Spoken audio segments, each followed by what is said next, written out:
Thank you very much indeed, Yvonne.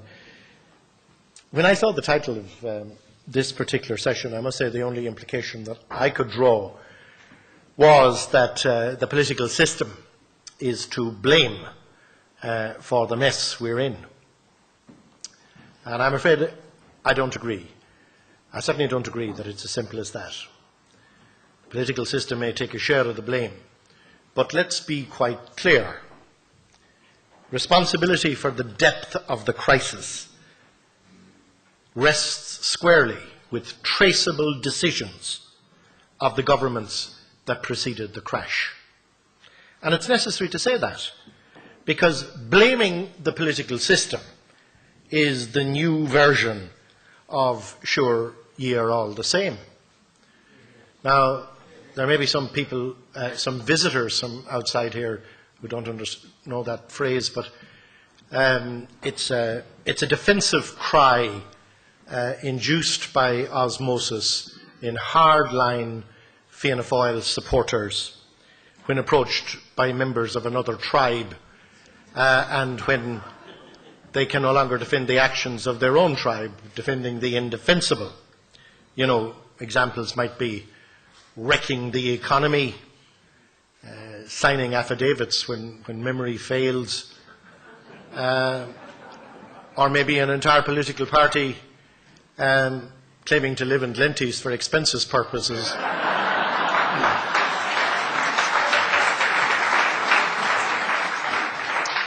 In holiday cottages owned by Nama. So this sure ye are all the same movement are exclusively supporters of the dominant party, and they may be correct that we are all the same. But we can't know that because they have elected the same party to lead government since 1987. The 1994-97 Rainbow government was an accident, and it tended to show that we're not all the same. One party has established a hegemony over every level of Irish society. In the process, it has drawn into question even the traditional independence of the public service. And the question must be asked, why didn't the dog bark before the crash? Whether our political system can provide effective governance is a question that has become elevated in recent times from the bar stool to the forefront of public debate because of the sudden and calamitous change in our national economic fortunes. The worst recession in living memory, the waste of public money, the collapse of the banks, and a decade of tribunals have combined to undermine public confidence, not just in this government, but in the institutions of government. Unfortunately, the debate about the effectiveness of our political system has become narrowed to the suitability of the electoral system. And I will argue that whether our political system can provide effective governance is determined by factors that go beyond our electoral system. And I believe that much of the debate on the electoral system, much of the commentary I read, is ill-informed, and much of it is ill thought out. I believe that considered institutional reform is necessary and urgent. I fully understand the impulse to lash out at the political system when so many people have been deprived of their livelihoods, so many more losing their homes, others, new generation, facing the challenge of forced immigration. There is no denying that homegrown decision-making has contributed enormously to this crisis. Therefore, our political system has not provided the protection that could reasonably be expected by our citizens. And the question is why? In acknowledging that our political system bears a share of responsibility for the crisis, I want to make the simple, unchallengeable point that dereliction of duty by government is separate from weaknesses in the political system. Wrong decisions and a propensity to avoid decisions for reasons of self-serving cronyism in the years preceding the crash have made our crisis so much worse. Wrong decisions by government should not be conveniently filed away under defects in the political system.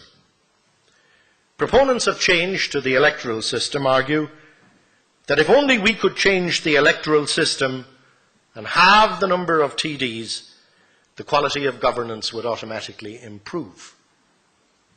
Well, maybe it would, but I think we need to talk about that. Why would fewer TDs concentrate on the business of government and not give a damn about being re-elected? In this small polity, if I am a single member for a particular constituency, I will face more fierce competition than I face now. Can you imagine the present Fianna Fáil party having to contest an election in single-seat constituencies at the moment?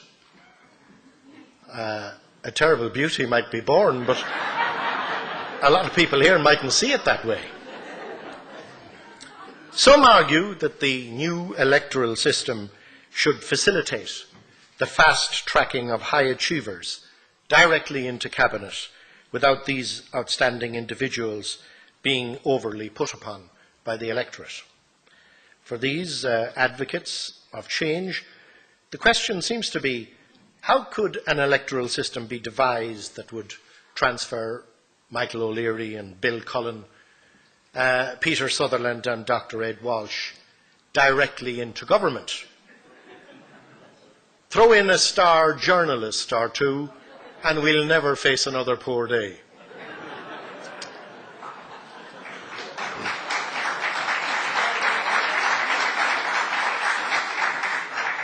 I don't think it's as simple as that. The proposition seems to be that in our system of proportional representation in multi-seat constituencies, members of Dáil Éireann are so oppressed by the clientelist culture that the business of governance suffers. And maybe it does. And Jim Hussey has made a strong argument tonight that it does. And if it does, we should consider how best to change it. But it's my own conviction that the explanation for the failures of our political system goes far beyond the electoral system.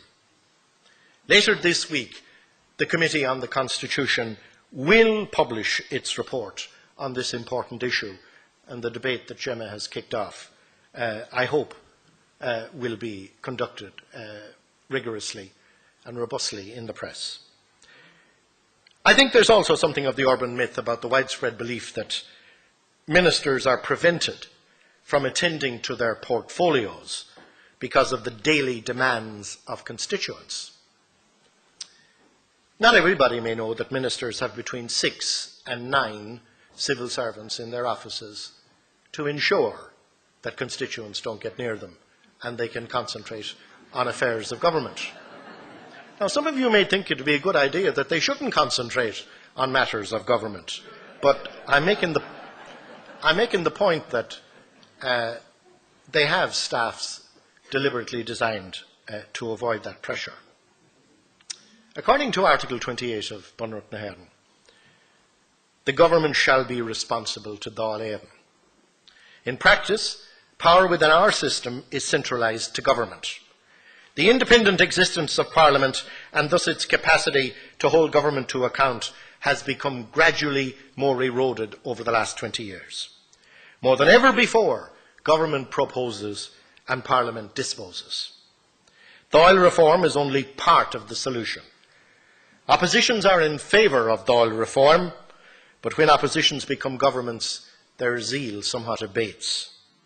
The potential of the committee system, for example, is enormous, but not with constrained powers. Government has established too many committees in order to reward government backbenchers and so as to maintain control. A small parliament of 166 members cannot service 23 Dáil committees, 20 of them chaired by government deputies. During the boom, opposition spokespersons were often supplanted in the media by some of these chairpersons, articulating opposition-style concerns and counselling this minister or that to change direction. It's all part of the almost total domination of the system by the executive or by government. For example, I believe that a parliamentary power of inquiry is necessary and intrinsic to the proper functioning of a representative, responsible parliamentary democracy. I believe that the state is the poorer and has functioned more poorly in the absence of a system where those who exercise authority in the state can be called to account for their performance in office. More than 10 years ago, the Dirt Inquiry demonstrated the capacity of parliamentary inquiry when it speedily, economically and effectively investigated allegations of tax evasion and recouped more than €1 billion for the public purse.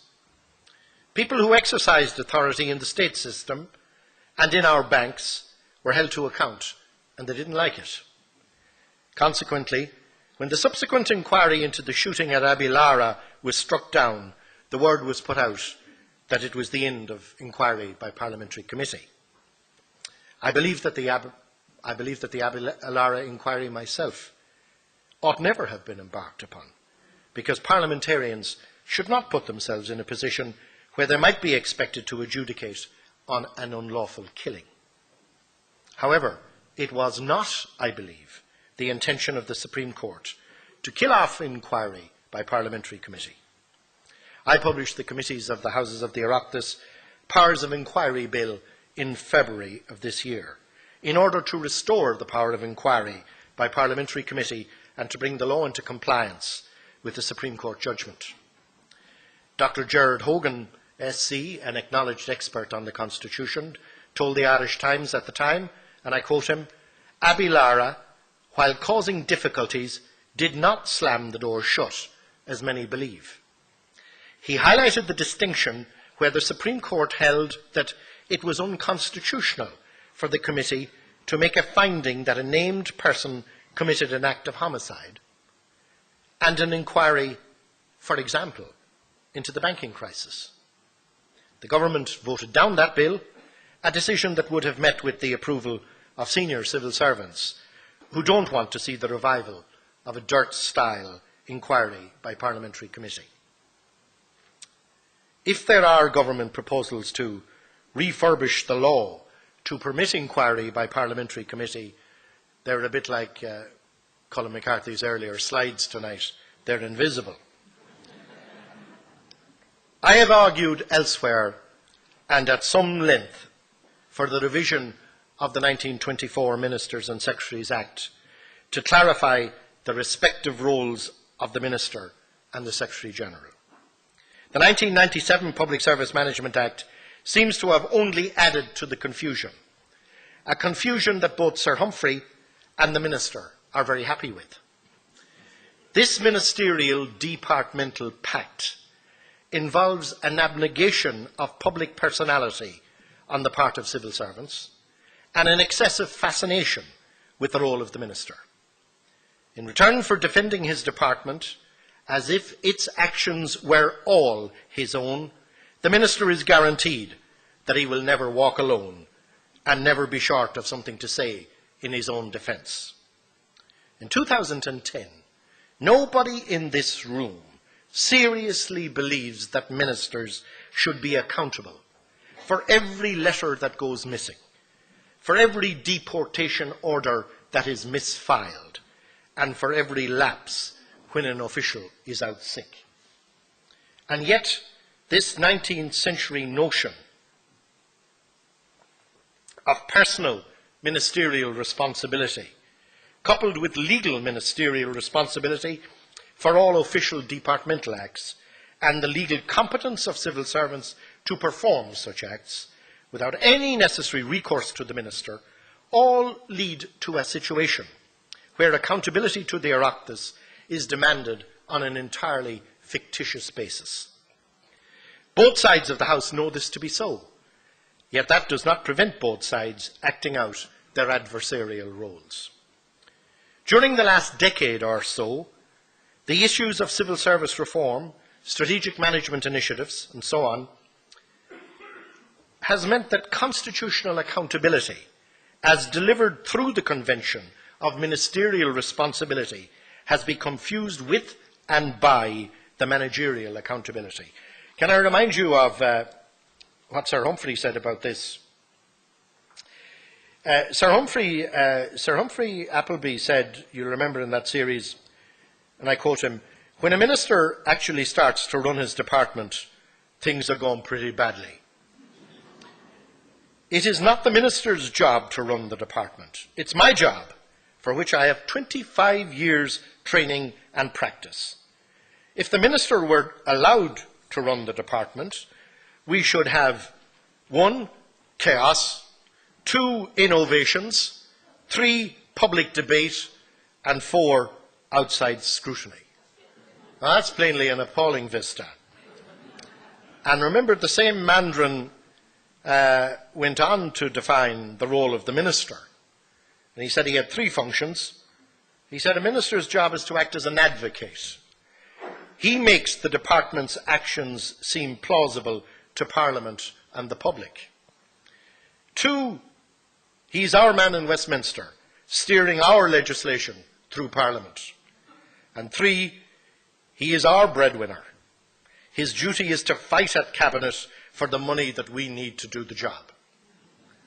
Now, a lot of politicians accept that that's their job description, defending the department in the Dáil and to the public, steering the department's business through the Houses of the Oireachtas, fighting the corner in the battle in the estimates, by and large a kind of ambassador at large, a kind of Colonel Sanders of Kentucky Fried Chicken.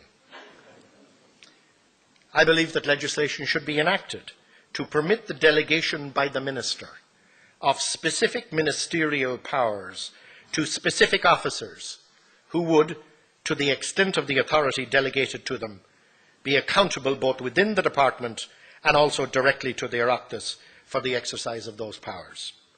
Delegation orders should spell out the function of the minister in relation to supervision of the exercise of that delegated power. When a cock-up occurs at the moment, ministers and civil servants circle the wagons and engage in collective self-defence. The minister's impenetrable corporate shroud envelops them all and protects them from individual examination and accountability. We need increased accountability from officials, but this must be in addition to, rather than in substitution for, ministerial accountability. We need a more appropriate distinction between the functions of the minister and of his senior officials. Not knowing that something has happened is not an appropriate excuse when a minister should have known. Neither is failing to intervene when the minister should have done so, or failing to ensure that they are kept informed of potential as well as actual problems. Ministers are accountable for what happened on their watch, but not because of an arcane legal fiction that whatever went wrong, they did it themselves. When it comes to accountability, the main issues are first, whether the minister has been negligent or incompetent in the overall supervision of his department, and second, whether the minister responds adequately when things go wrong. Ministers cannot escape their supervisory role. If they're called to resign, such calls should be solidly grounded in the reality of that role rather than fixing them with knowledge of the actions of others. We need to redefine the relationship between ministers and their departments. I would make 3 proposals in that regard. If the minister takes a decision personally, he or she should say so and account for it. If the decision is taken by the department under a delegated power, then the relevant named official should say so and account for it. The minister, thirdly, would then have to account for the degree of supervision that he or she exercised over the department in relation to the exercise within it of delegated powers.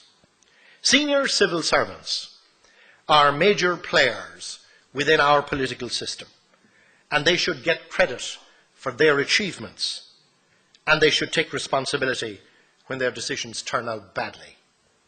Civil service rules that were designed to give effect to the principle that ministerial responsibility protects officials from public accountability are now outdated.